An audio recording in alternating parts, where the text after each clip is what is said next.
Oi, gente, bom dia, boa tarde, boa noite. Bom, tudo bem com vocês? Espero que sim. Bora entender outra escola literária, que dessa vez é o arcadismo, uma escola literária que veio posterior ao barroco, se opondo a alguns conceitos do barroco e trazendo os conceitos lá da Grécia Antiga. Bom, primeiro, arcadismo vem de Arcádia. E o que é Arcádia? Era um local lá na Grécia Antiga onde pastores viviam em perfeita comunhão com a natureza, cultuando a poesia, diz a lenda. E era um local totalmente harmônico, onde eles viviam felizes. Toda essa ideia de bucólica e vida simples é o ideal, toda essa exaltação da natureza. Então, a partir daí já dá pra ver uma das características principais do arcadismo, o que é que ele fala, né, um pouco dessa vida simples, dessa linguagem bucólica, dessa racionalidade, desse equilíbrio e dessa harmonia. Só de saber o que é Arcádia, a gente já consegue, Arcádia, a gente já consegue entender um pouco dos conceitos do arcadismo. E o que é que estava acontecendo lá na Europa? Primeiro vamos falar do contexto histórico lá na Europa, para depois falar aqui do Brasil. O que é que estava acontecendo lá na Europa quando surgiu o arcadismo? Bom, o arcadismo ele já é uma escola mais racional, diferente do barroco, que era aquela do teocentrismo, com aquela dúvida do antropocentrismo, com toda essa dualidade, com todo esse peso. O arcadismo ele vem com uma racionalidade e uma harmonia diferente do barroco. E o que estava acontecendo lá na Europa no século XVIII? O século XVIII, como a maioria aqui sabe, ou todos sabem, foi o século das luzes, o século que pode ser denominado como o século das luzes, né, pelo fato do movimento iluminista.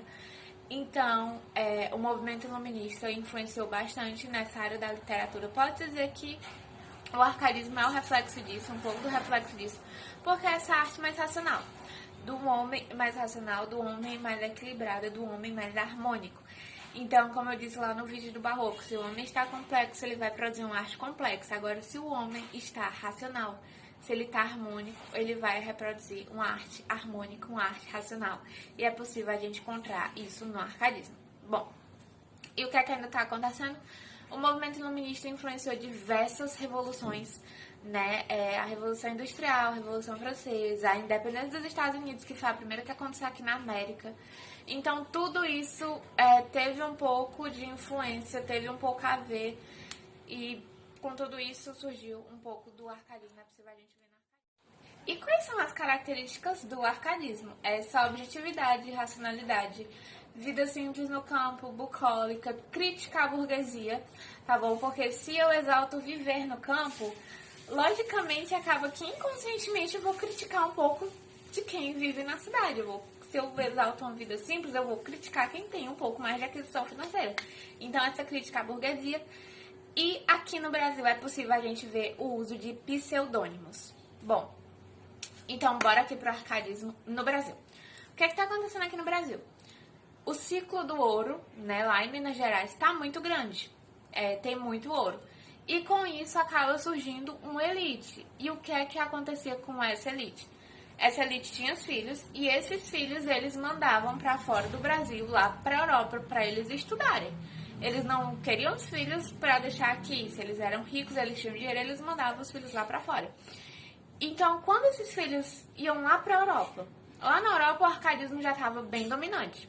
Como vocês sabem, a gente ainda não produziu nada aqui. Então, meio que da gente era tudo copiou, colou. Pegou lá, trouxe para cá. Então, o que é que acontecia? O arcadismo lá estava bem dominante. E aqui a gente ainda estava com o pé no barroco. Quando eles iam e posteriormente voltavam, tinha esse choque de cultura.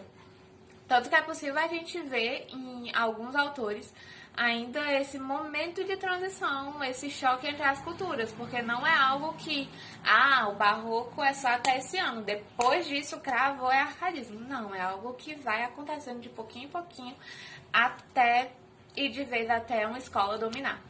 Então, houve esse choque de culturas ainda, graças a essa elite que mandava os filhos para lá, e quando eles voltavam tinha esse choque de cultura. E o que é que aconteceu? Inconfidência Mineira, né? Aqui, como eu já citei lá no início, Inconfidência Mineira, pode-se ver também um pouco devido às ideias iluministas. E vamos lá para os principais autores. Gente, as características são as mesmas: objetividade, racionalidade, vida simples, bucólica no campo, crítica à burguesia, uso de pseudônimos. Como eles iam direto lá para a fonte, não tinham o que mudar, eles voltavam aqui, eles só influenciavam aqui. É possível sim a gente notar um pouco de contextualização.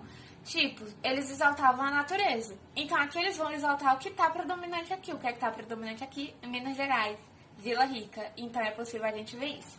Bom, e o uso de pseudônimos como eu estou me opondo a algo, como eu estou criticando a burguesia, então é óbvio que eu, Dandara, não vou elaborar um poema assim, totalmente um pouco criticando um pouco, gente, bora viver o campo e assinar como Dandara. Eu vou assinar como outra pessoa. Por quê? Pra ele não tacar hate em mim. Então, é isso. Esse é o uso de pseudônimos que acabou que se tornou uma característica do arcadismo.